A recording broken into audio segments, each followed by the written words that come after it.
Hello, everybody, and welcome to the second half of this month's adventure into literature. You are listening to We Read, allegedly. I am driving because I don't want to. I'm the designated driver, apparently, for this episode.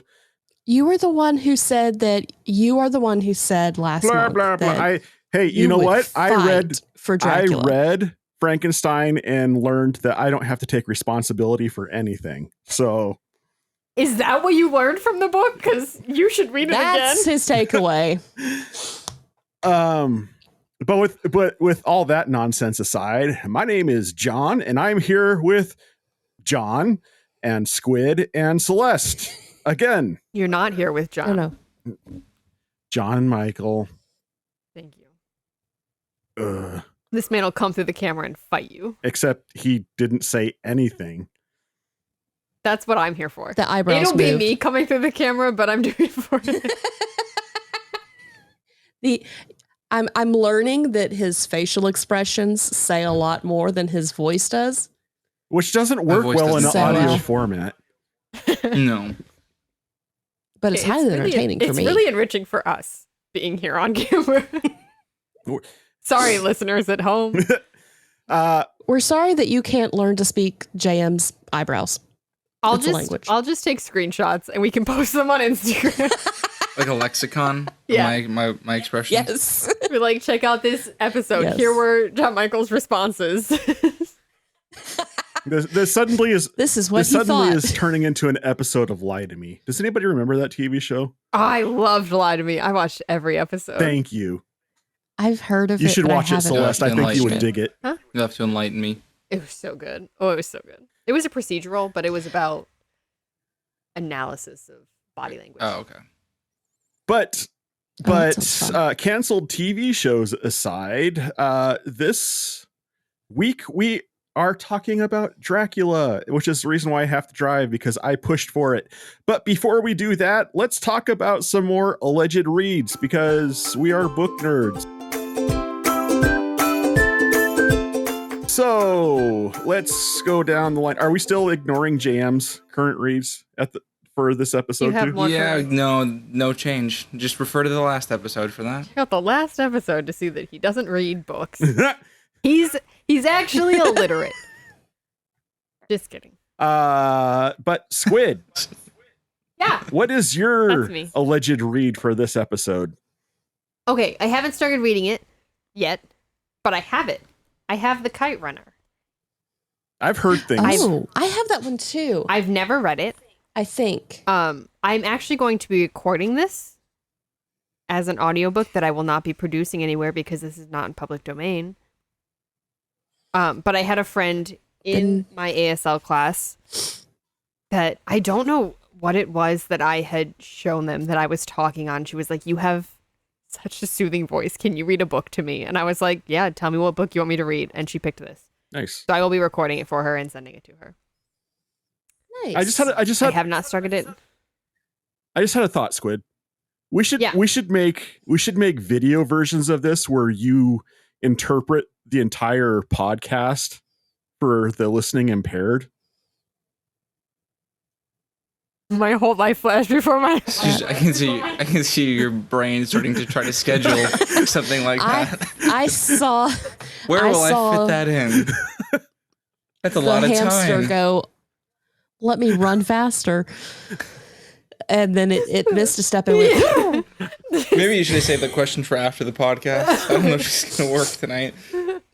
It's so much funnier though. I like how not. I was pulling this crap on you earlier, JM, and yet when I throw one question like that at Squid, you're like, nope, wait till afterwards. Whereas Squid was just like, Oh no!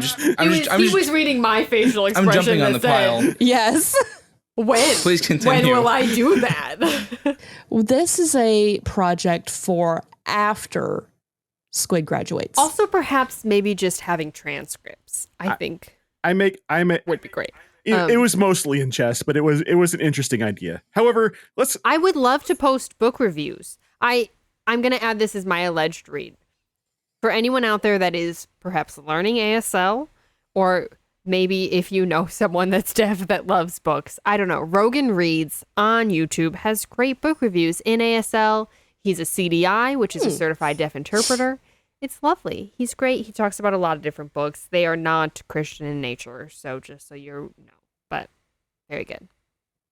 All right. That said, Celeste, book 2. Let us know. I'm going to go with the one that I just finished called Run, Rose, Run. And it is a book by James Patterson and Dolly Parton. Listen, when I saw this on your Goodreads, I was like, excuse me? Right? Yes, Dolly. Right? Like I bought it because I am a good Southern girl and we know Dolly Parton. Like that's just a thing. I was like, this is interesting. And so I was like, okay, cool. And I will say the fact that this book has an album on Spotify with all of the songs that they talk about, because it is a thriller about a girl who is trying to make it in country music. There's a mystery the whole time, just about the time that every time that things like calm down and you're like, oh, it's not that intense. It's not that bad. The thriller side ramps up, but then they kind of drop it down and let you think about her in the music business. And then so it was a good balance of both. It was a really entertaining story. But I also might have listened to far more ladies of country than I normally do on my Spotify and have been flashbacking to my childhood. So I might want to read it. I like Ladies of Country, but it's good. And it's interesting because the girl, you would like the girl. It starts out like prologue. She jumps into a semi because she's hitchhiking to get to Nashville. As one does. She ends up, guy's a creep. She pulls his gun on him, makes him get out of the semi, and then drives herself to Nashville. This is the level of fight I appreciate that she has. Right? And so there's multiple times where she's in situations like that where it's not that she's carjacking often, but that she has that kind of I'ma fight it. I like fighting which things. Is yeah, you do. It's why you have all the tentacles so you can punch 8 ready to times go all the time. But it's just, she was very well written and very much the Loretta Lynn type mindset. And then, I don't know, it's just really well done. I appreciated it. And again, the fact that there was a companion album that was all of the songs that they mentioned just enhanced the book for me. On that note, my alleged read is another David Wong book. Hooray! It's called This Book is Full of... My favorite! What? Yay! My favorite. She says my favorite! It's called This Book is Full of Spiders. Seriously, dude, don't touch it. Nani? The names of his books, say what you will about David Wong, but the man has creative titles. Usually I do. John, are you sure? Are you sure do. you can't bring that book to the podcast? I want to, but it would No. send your girlfriend into conniptions. If you wanted to sit in her place for that podcast and read the book too, by all means. This book was my initial introduction into the Wong verse. Specifically the John Dies at the End series. You read it out of order. I didn't know it was a series when I checked it out from the library. I would like to submit that one of my favorite mystery series, I read book 6 first. I didn't know because I gotten it, I think, from my grandma So I just like read book 6 and I was like, I'm really confused about these incidents they're talking about that happened. I will say, can't stand doing that. I hate when it happens. I will say I that didn't this know. book, Thomas Lindley series, very good. I will say that this book is Sorry, John. a wild read post pandemic because it was written before the pandemic and it's about a pandemic that happens in the town of Undisclosed. Is that the actual name of the town? No, it's just that's what they call the Yeah. town in the John Dies at the End series because they don't want to draw unwanted attention to the town. Right, that's what I mean. That makes me think of like reading Station 11 being like, this is wild. But there was so much in there, and I had read it before COVID happened, and then I'm like, it's nearly prophetic. Like people are acting this way, and it was humorous in the book, and now it's not quite as humorous. Wasn't that Station 11? Am I crazy? Wasn't that a similar pandemic? I didn't read Station 11, so Yes. I couldn't tell you. Yeah. John That's true. didn't read it with us. But no, you're not crazy. Because that one was written before the theme of it. pandemic as well, and I just remember being like, this is wild. Wild. But you also have to put into perspective that this is written as a John and Dave book, and it gets bat poop crazy real quick. It's a hard perspective to forget, John. Squid, I'm trying. you would hate it. I personally, it's probably it's depending on the month, it's either my favorite or second favorite book in the series. So, but If you bring this book about spiders to the podcast, I will sit in. oh no. I won't. In my stead, he can come. Squid has such strong feelings about this author that I just think it'd be very intriguing. How well do you do with Cosmic horror. absurdism? Oh yeah, it's absurd too. Can you? Absurdism and cosmic horror. Like if you were to take H.P. Lovecraft and then add absurdist humor to it. I can't say what I was going to say, but I can't say I've really encountered anything like that, but it sounds interesting. It's very crude, which was what I had issues with. I will say I and Celeste can back me up to a certain extent, but as the man got older, he toned down a bit. I thought you were about to say as the man in the podcast. You're not the only one at the moment. I don't know why. I was just like, I thought you were going to be like, as the man in the podcast, I can say. No. Have you ever known me to pull that card ever? No, but I would have been funny. Dumb ways to die. So many dumb ways to die. I mean, Celeste can testify. I'm more prone to say something like "me equals trash" than I'm going to be like, as the man, I should be able to tell you that. Yeah, and if you do, it's in jest. I will say that the second Zoe book was not as... It was crude, but it wasn't as crude. But then I didn't have as... Isn't that the one with the title we can't say? Yes, because it has that word in the title. It wasn't as bad, but we literally can't tell you what the name of the second Zoe book is. Because I'm assuming we're cutting Google this whole it. conversation out. Nope, Why? I'm keeping it in. This is a great conversation. But here's the thing, though. JM has put this out there, and I need to convert him to David Wong just to spite you at this juncture now. Oh, Lordy.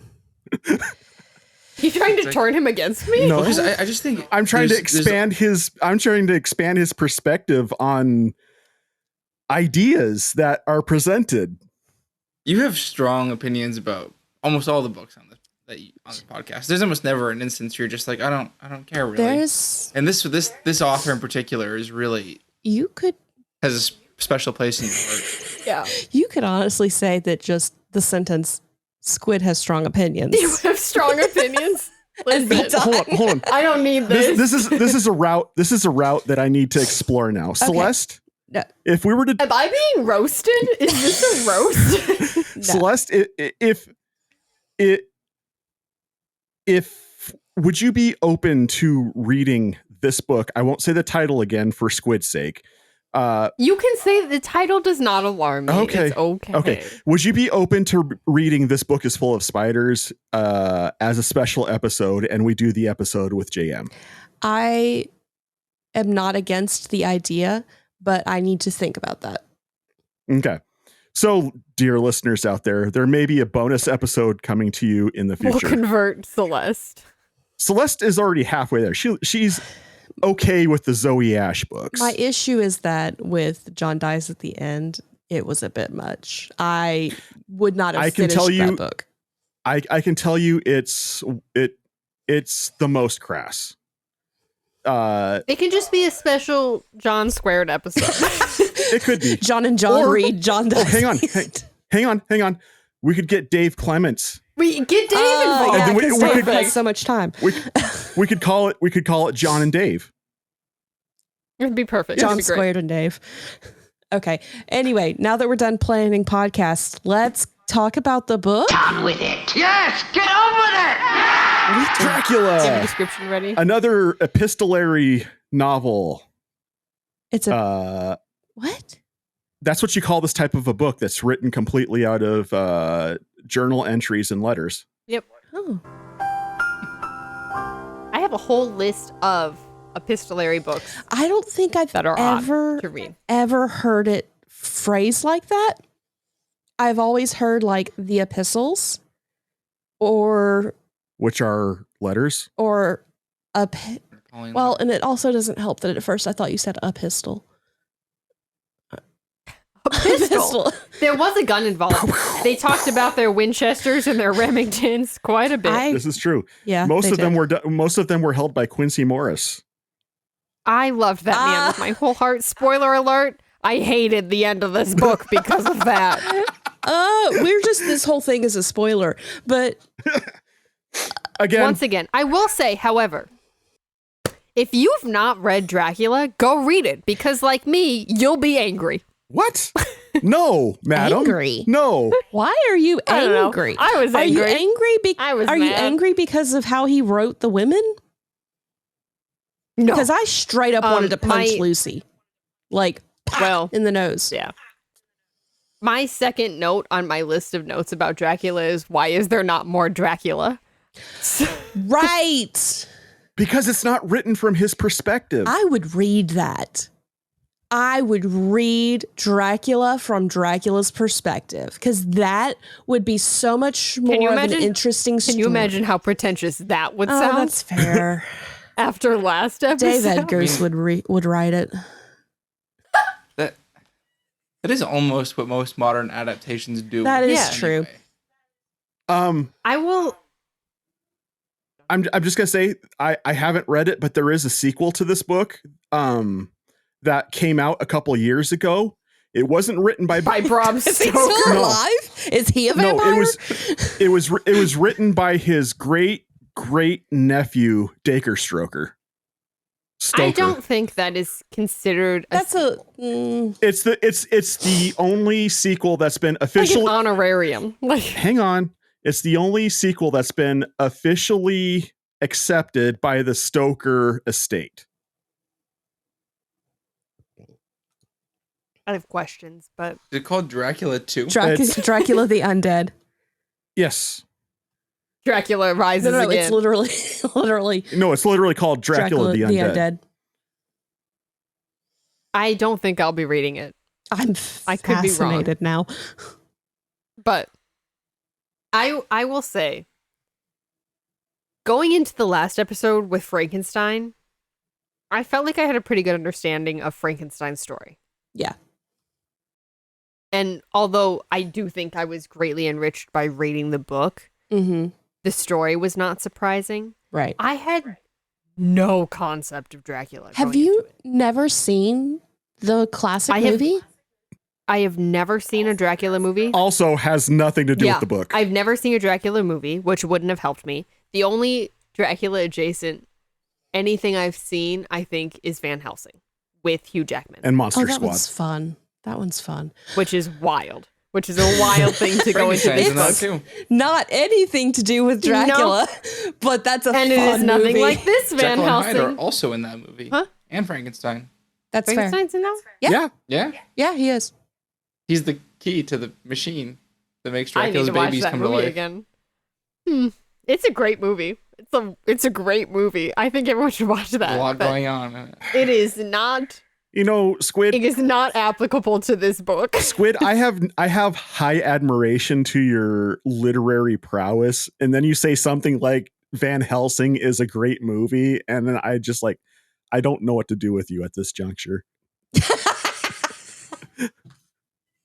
And that's the standard for movies for Squid. She also likes Velocipaster, to be fair. Listen. There is a whole podcast man Shots with that opinion. fired. There's a sequel to that So movie. Not yet. But it's coming. It's coming. It's coming. We are you not would a know movie that. podcast, and I don't want to have this conversation again. So let's just It's a say wild conversation. Squid and I disagree about this movie, and It's a fun movie. We all disagree Well, with it's Squid half about right. this movie. It's It's a a movie. You guys don't think it's a fun movie? All right, whatever. No. It's fine. There were, don't get me wrong, there were parts where I literally laughed so hard I probably could have peed somebody else's pants. But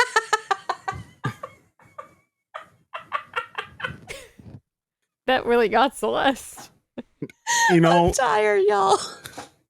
I've got them. I've got these analogies that just flow from me sometimes. Like pee in someone Okay. else's pants. Oh no. Okay. In the recent Bottom Shelf podcast, I had one that was where I compared something to a fart in a fan factory. So I know what movie you were talking about, and you're not wrong. So Dracula. So this book, right? Dracula. So I am a big fan of vampire lore in general. And so the fact that I'd never read Dracula was actually a little surprising. I just had never gotten around to it. I love the classic movie though, because Which one? Bela Lugosi. I love Nosferatu as well. It's a little harder to get a hold of, but it's So Celeste, by that definition, would you consider yourself, as Drew Hayes put it, a fang jockey? no, Okay. because Stop trying to make Drew Hayes popular on this podcast, John. his 2 out of 3 people like Drew Hayes on this podcast. No. He is already popular on this podcast. There are 4 people It's- today, Celeste. Today. Jam, how do you feel about Drew Hayes? He doesn't know. I don't know who that is. So, but my reasoning for saying that I'm not a fang junkie is because his connotations with the word makes it more, Gotcha. Fair Questionable. enough. yeah. Yes. And that is no. So Dracula. Dracula. Once again, I'd like to draw our attention to the book we're reading. Yes. But I don't know. I enjoyed mass parts of it. And then there were other parts where I'm like, really, why is this a thing? How did you feel about it, Squid? Because like you're the one I'm most curious about, because you have made the most offhanded comments in our side chat without saying specifically what you think about it, which is very similar to how you treated 14 and John dies at the end as well. So Yeah. So about this book. This is the book that caused the conversation for last episode about what should be a classic. Mm. I Do don't you think not think Dracula is a classic. you don't think it's applicable? I don't think Dracula's really worth reading. Personally, I did not enjoy the book. And after saying this, I did rescind my point and say that I suppose it can still be a classic if you enjoyed the story enough, because one of my favorite classics is also just a story that isn't super applicable to multiple times. I do think Jane Eyre. Okay. Jane Eyre is just a really well-written story. Yeah. I do think most classics should have relevance timelessly. They should have something to say. in general. That's my general thought when I go into reading classics. But also I love Jane Eyre, and I think it's wonderful, and it doesn't have much to say. It's just a horrible life is bleak story. Shocker. Yeah, terrible. Everyone dies at the end. The man ends up blind. It's great. Isn't that the one where the house burns down? Yes. No, that's Gone Okay. with the Wind. Also that. No. Jane Eyre, also that also one. the house burns down, but it gets set on fire like arson. It's wonderful. Oh. Yeah. Everyone should read it. I get because I haven't actually read either of these. I've just seen BBC adaptations of them, which I feel like the BBC does it right most of the time. But I get Jane Eyre and Mansfield Park mixed up. Well, they're both Brontes, right? Yes. Yeah. Yes, I believe so. And the Brontes, believe the they're both- Brontes are like the dark Austen. Yeah, I feel like it was the same Bronte. I believe it was Charlotte, yeah. Yeah, it wasn't the other one. There's 3. Yes, The other 2. there are 3. But one of them only wrote one book. Yes. Hold on, it's in the back of Frankenstein. Let me find this creature that I have stored under my couch. Yeah, because the Wordsworth classics have them. So it's Emily Bronte who did Wuthering Heights. Mansfield Park's the one that I mentioned. Mansfield Park is Jane Austen. Oh. So it's the happy side. I don't remember it being very It's happy. the happy but we don't okay. need men's side of writing. That's As opposed fair. to the Bronte side of life is horrible, but men are okay. Are they? They're trash, but we'll keep them, is what Charlotte Bronte says. Yes. Like that meme. Anyway, Okay. Dracula. So about this book. So My assessment of Dracula is that it was an action adventure popular fiction of the time it was written. And I didn't care about the story at all. And it wasn't interesting. And I wish there was more Dracula. could definitely do with more Dracula. Although again, that would be very pretentious. Yeah, I I mean, could it is do- pretentious, but even just Jonathan writing about Dracula was interesting at the beginning. As soon as he left the manor, I was like, this is boring.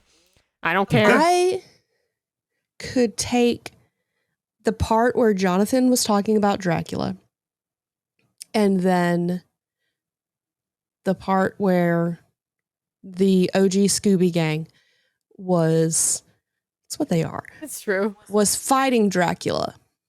And get rid of the middle. Get rid of the middle. Yeah. You didn't So like the much- mystery? No, what mystery? There was no mystery. They were trying to figure out what was happening. No, The they problem weren't. is that the problem is that if it was supposed to be a mystery, we should not have known what was going on. That's like Also- saying Knives Out isn't a mystery. No.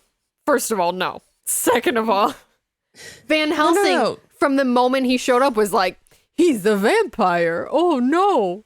Also, my dear sweet Mina, never leave your room. You're a precious woman. Stay in there. Here we go.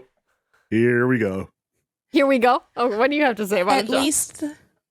At least though, and I will say this line because John requested it in our private chat, but at least this has the fiction of a doctor actually listening to a woman. Briefly. And only At the end because of she the can book. type. Only because she can type. At the end of the book. But again, that is one of the things that I feel like you have to take into account the time frame. Well, see, that is my issue with this book is like Frankenstein has things to say. Dracula's just telling a story, and I don't care about the story it's telling. And that's fine. But you can't. And You can't. I don't dislike You it can be because upset. it's Right. it just doesn't take into account the fact that women have opinions. I don't care about that. That's fine. I can relate that to the Brains. time period. I just Yeah, don't yeah, yeah. care about the story. I don't think it's interesting anymore.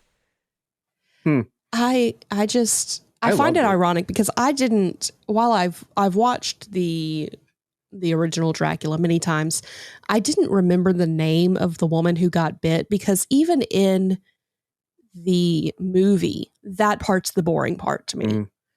That's the part where I'm like, God, is this over? Well, And- in the movie, they combine Lucy and Mina into one character. That might have been better. Yeah.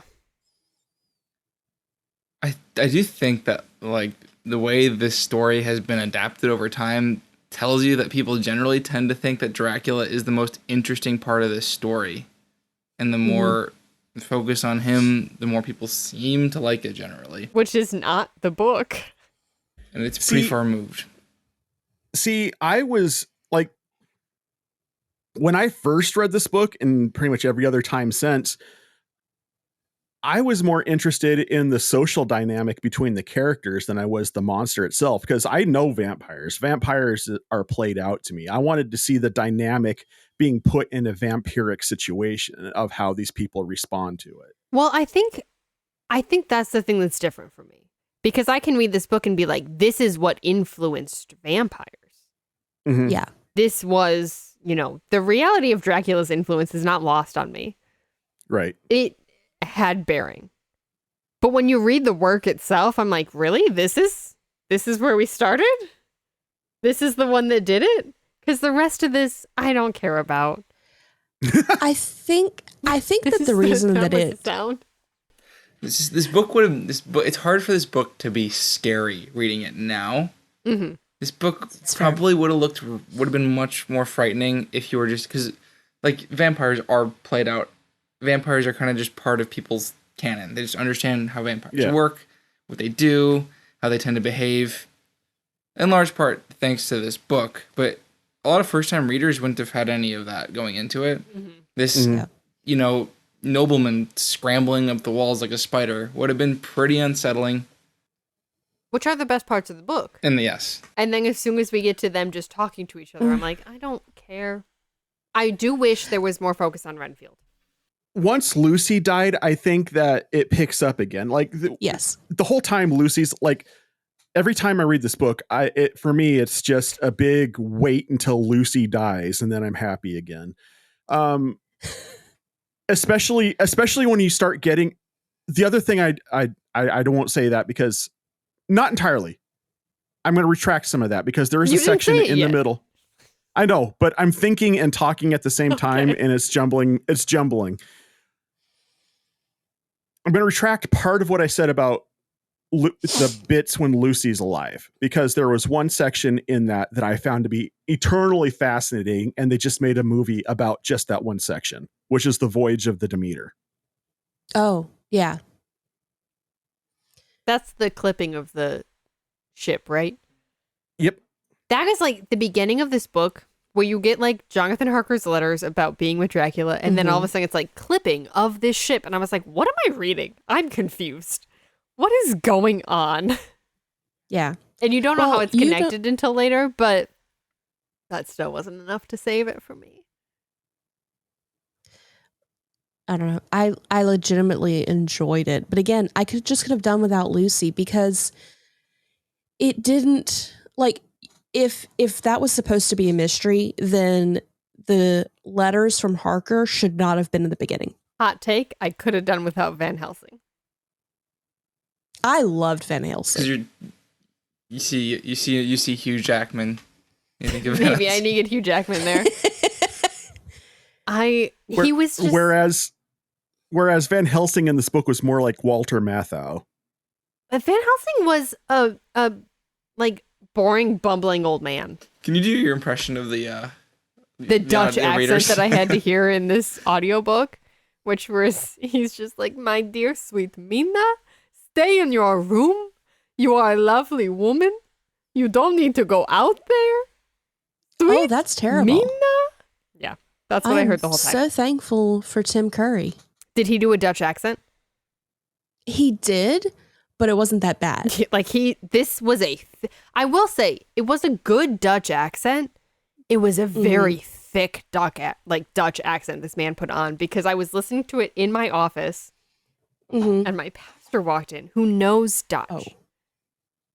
Translates Dutch theologians into English. And he was like, German or Dutch? And I was like, this is a Dutch man. He was like, sounded like it. And then he walked out and I was like, okay, bye. Okay, bye. Tim Curry did a much better job of Subtlety. like, yes. Because like, I don't remember. Which is wild talking about Tim Curry being subtle on anything. I don't remember it ever feeling like he was like, oh, poor baby, you need to go to your room. It came across to me more as I need to protect this person because I love her, not because. But I love her because she's love, not a woman and we need to take care of her and we're men of the world who understand. Again, timing.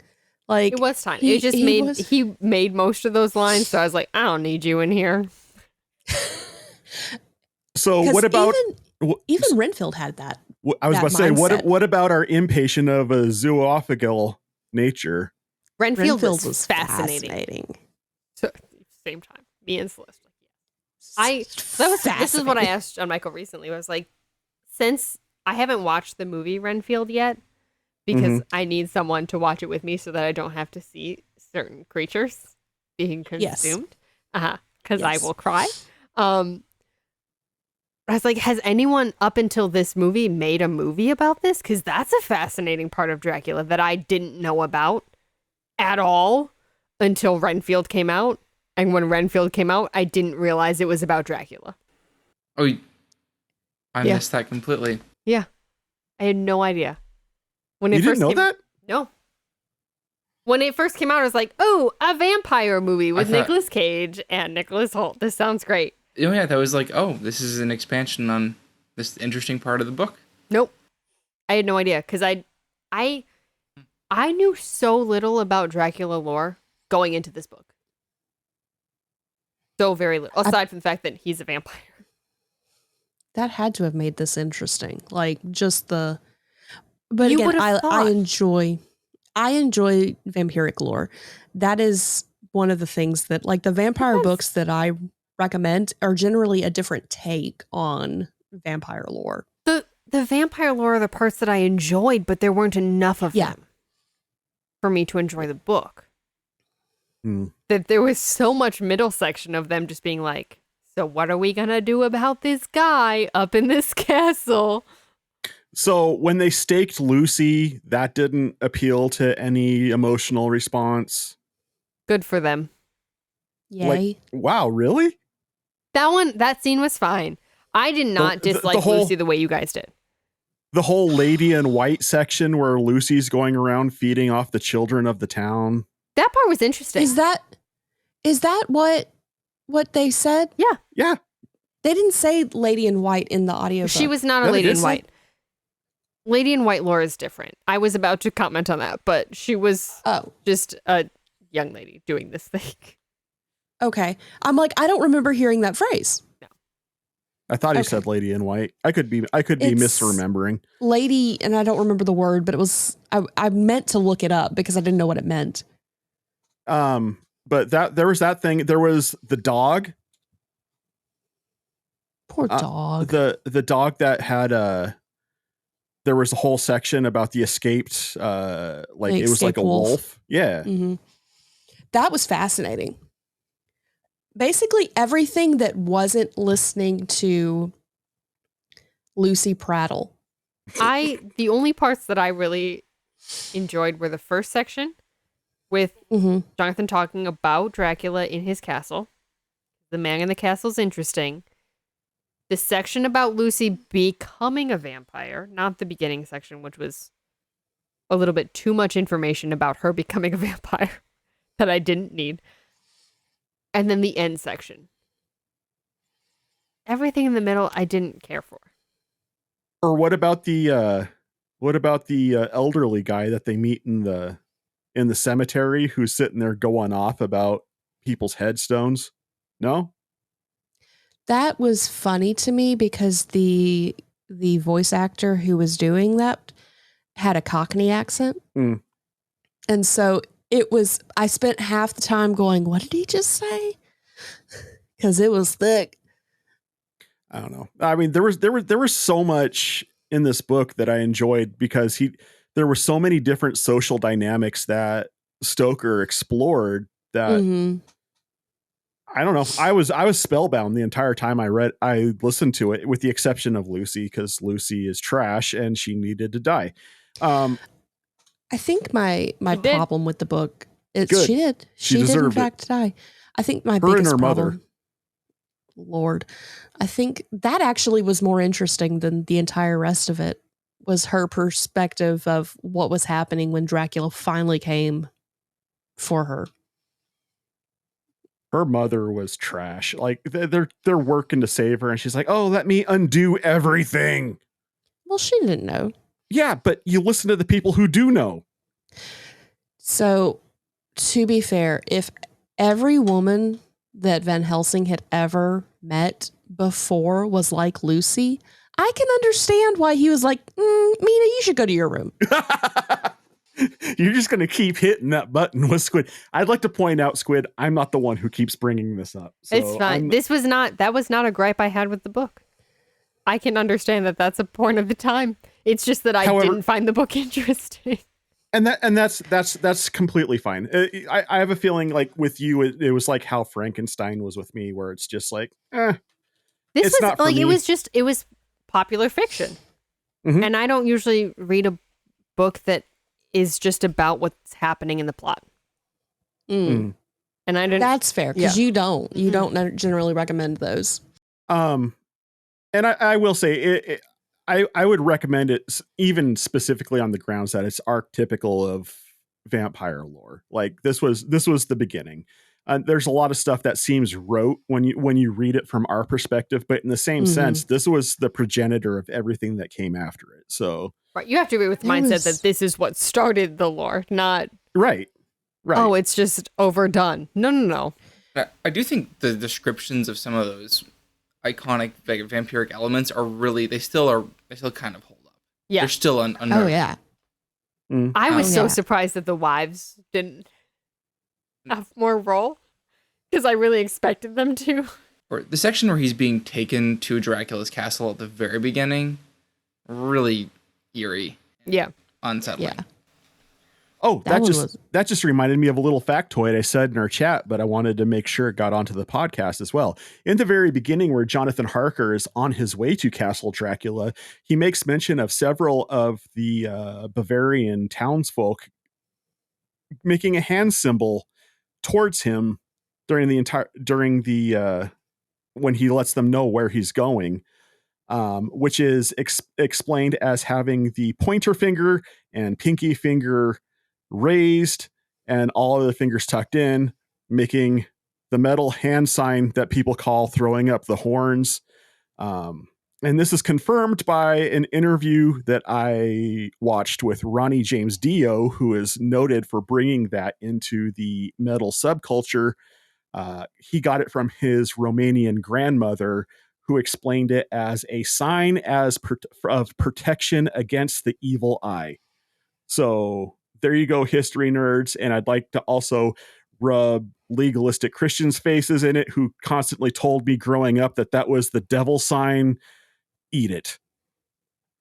it's protecting you from the devil. Yeah.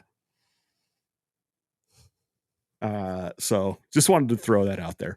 So yeah, JM, you've been even more so quiet on this episode.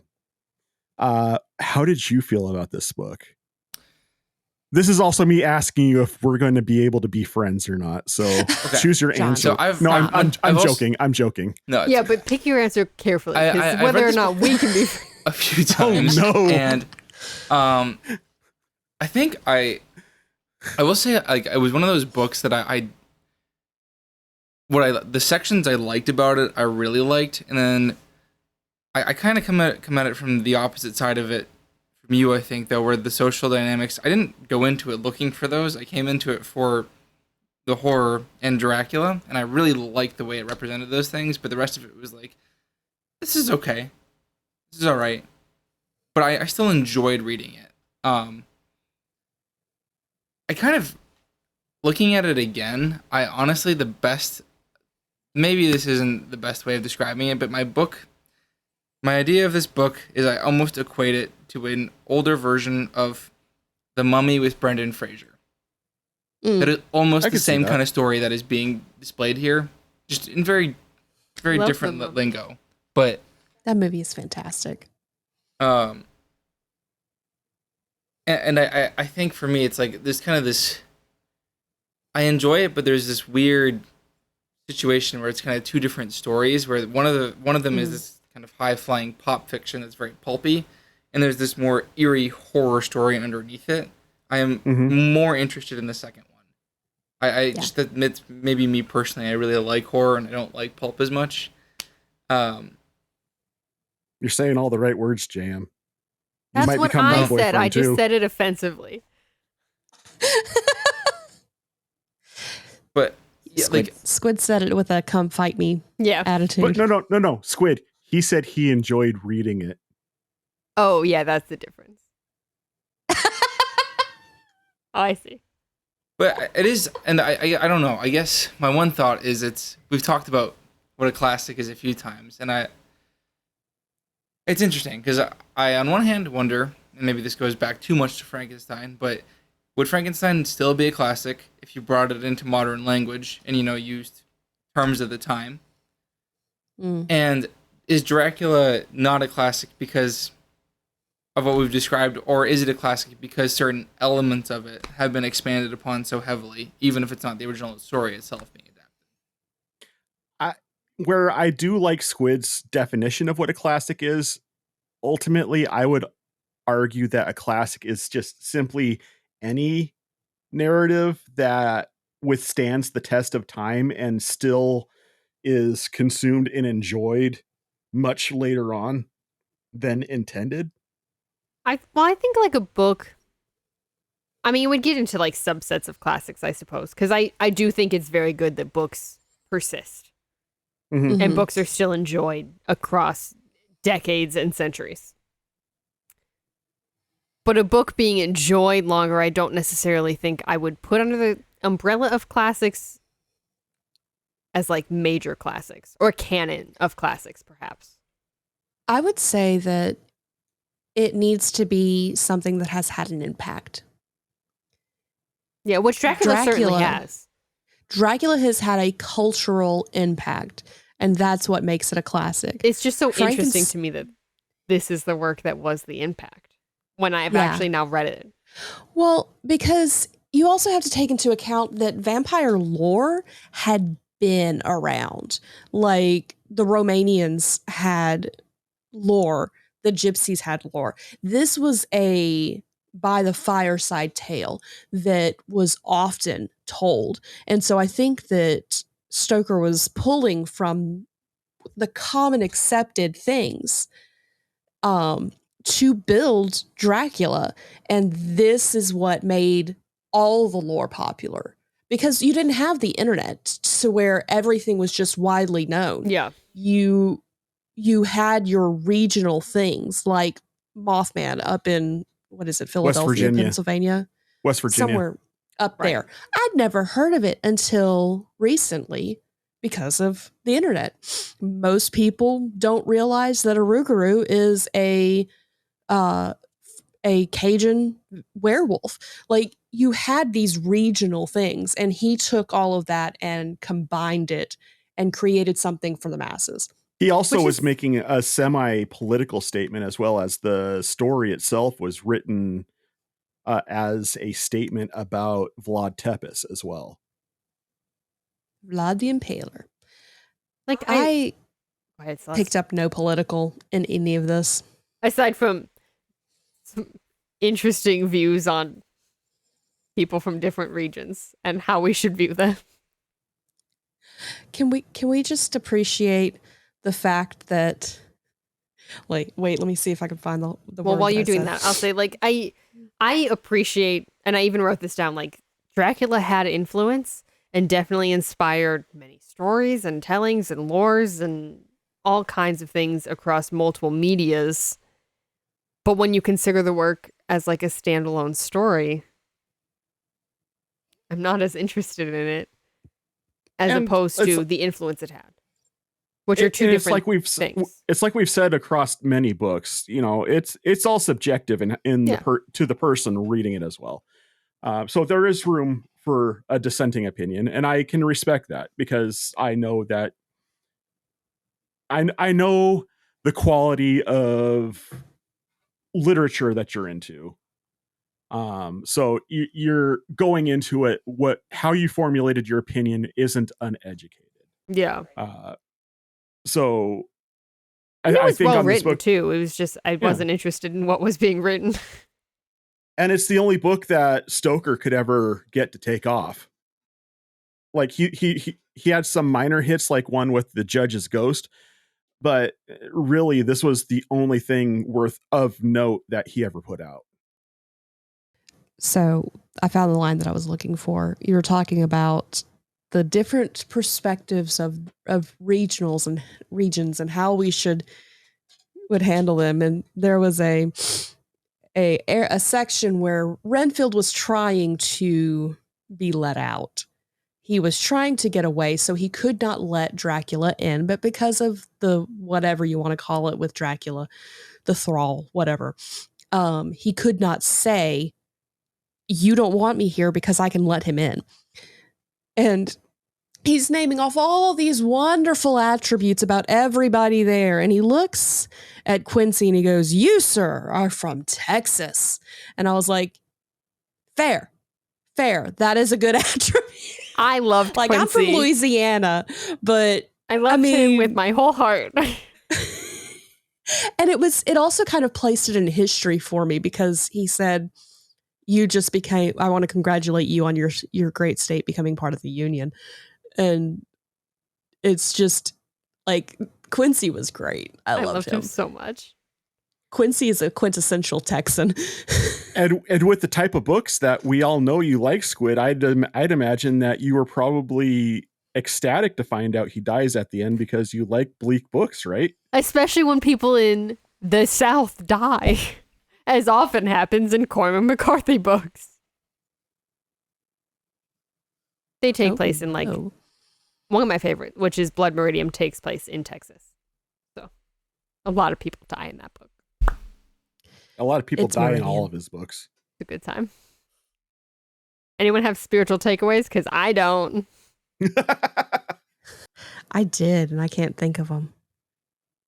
Yeah, I was, to be perfectly honest, I was in too big of a rush to finish both the books on top of the other books I was in the middle of this month, so I didn't have a whole lot of time to look for a spiritual application.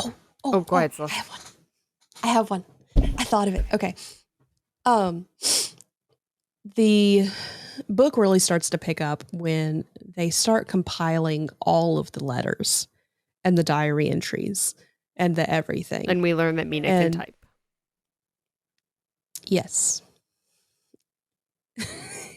All of the thing. That's really where it starts to pick up. And it's because they are getting the context of everything. When you read scripture, you need to have the context. You need to understand where it's coming from. Yes, we believe that scripture has things to say for us today and is applicable to our lives, but the originality of it was not made for 2023. It was, whatever, AD, BC, all the things.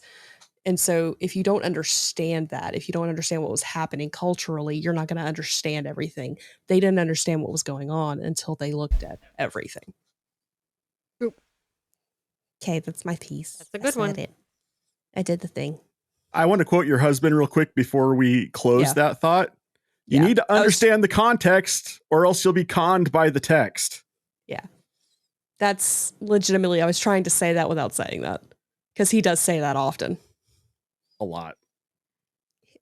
For those who don't know, my husband Dallas is very passionate about understanding scripture. Well, he's a pastor. He has to.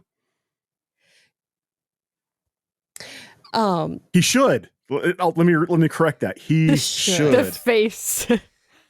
He should. He should be passionate about that. Be passionate about it.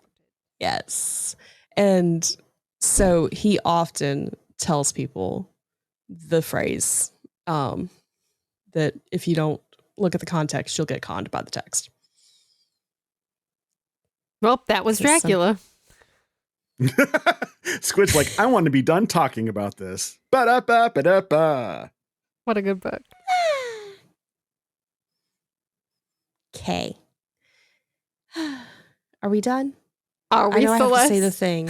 I know we have to say the thing, but are we done other than that? Because I don't want to be like, okay, we're done. And then you be like, no, I have more things to say. I'm talked out. I think Squid's talked out. GM, do you have anything else to say? You've been quiet. No, we want to hear your I've voice. had so much to say, but I think that's about it for Dracula. I feel like I'm intrigued about what else you had to say.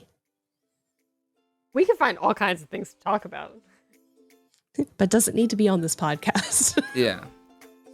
I don't know. I feel like there are things about Dracula I would have more to say about, but I've spoken for everything. Well, yeah, we've met your girlfriend. Lord. Okay. He speaks a lot. Yeah. Okay, well, all that being said, wrong show. Sorry. So long, and thanks for all the fish. We Read Allegedly is part of the Devoted Geek Network, which is devoted to letting you know that you are loved. Join us next month as we allegedly read The Healing of Harms by J.S. Earls.